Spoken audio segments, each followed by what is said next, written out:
L'art dans la ville, ce sont 3 projets artistiques que la ville de Bourbourg organise cet été, déclinés par 4 résidences d'artistes, des œuvres éphémères et du tricot urbain.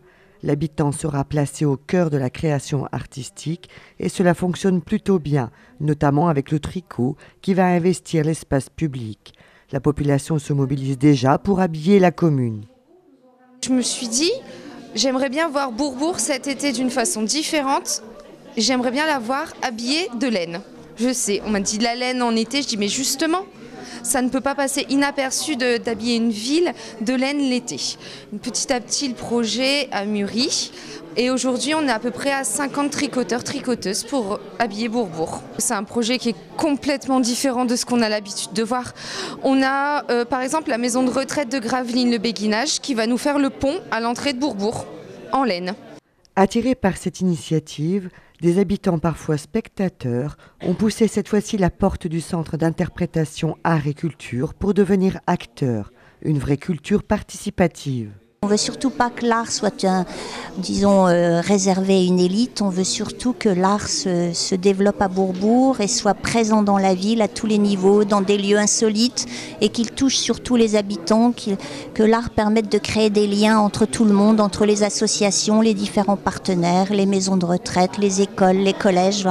On essaie de créer du lien social avec l'art. Cet été, vous verrez Bourbourg sous un autre œil. L'art dans la ville, un projet insolite qui sera visible dès le 27 mai et jusque fin octobre. Et on enchaîne du pouce. Voilà, on fléchit la moitié des jambes. S'unir sportivement contre le cancer, c'est le principe de l'opération annuelle Une jonquille pour Curie. Pour cette 12e édition, quelques 70 personnes se sont retrouvées au parc de Gravelines pour des séances de course à pied, de marche ou de la vie fit, le tout avec un enjeu.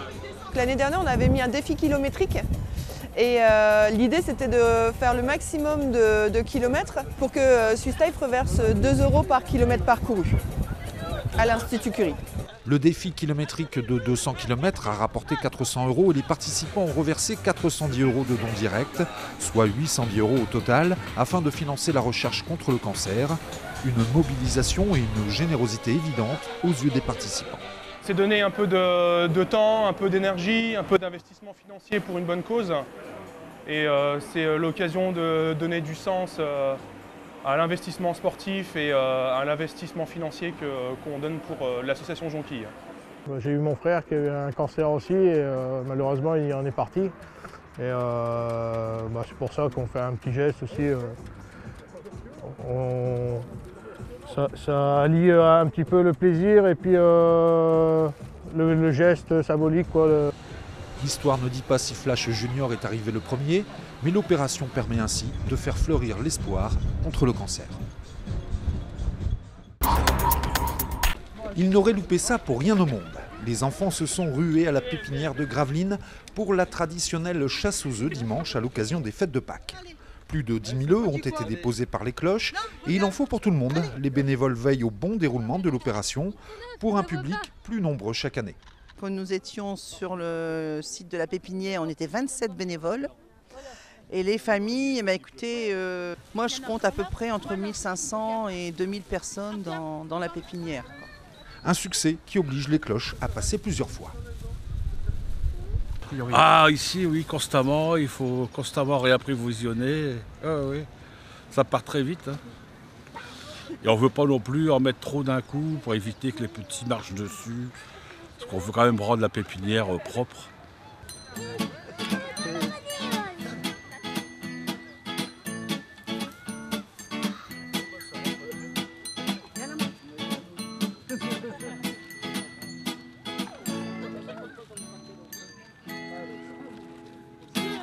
Quand le printemps arrive à grands pas et que dehors il ne fait plus très froid,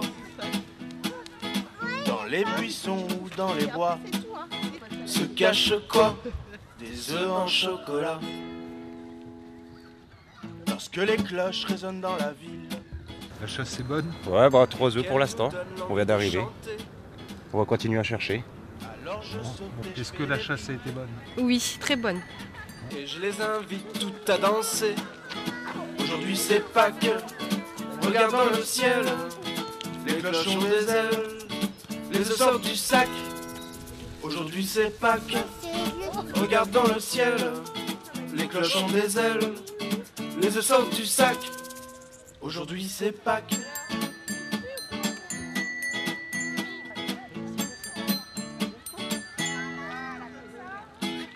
Le petit lutin et son fidèle estrier, le lapin, dans le jardin, le panier à la main.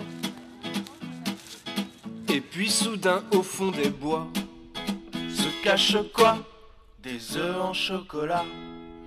Aujourd'hui c'est Pâques. Regarde dans le ciel, les cloches ont des ailes, les œufs sortent du sac. Aujourd'hui c'est Pâques. Regarde dans le ciel, les cloches ont des ailes, les œufs sortent du sac. Aujourd'hui c'est Pâques. Commence, Adam. Viens. Allez, viens. Oh, normal, gamin. La star, c'est lui. Le Ballon Orange s'est invité pour la 26e édition du mondial de mini-basket à Bourbourg à l'occasion du week-end de Pascal. Une tradition qui voit s'affronter de jeunes joueurs U11 venus du Liban, des Pays-Bas, de Guadeloupe, de Roumanie ou d'Allemagne. 24 équipes au total, 240 basketteurs répartis en 3 salles. Autant dire que l'organisation est loin d'être improvisée. Ça représente quand même une délégation entre 250 et 260 personnes à loger, à nourrir pendant 3 jours. C'est une vraie logistique. La ferveur était au rendez-vous, sur les bancs comme dans les tribunes.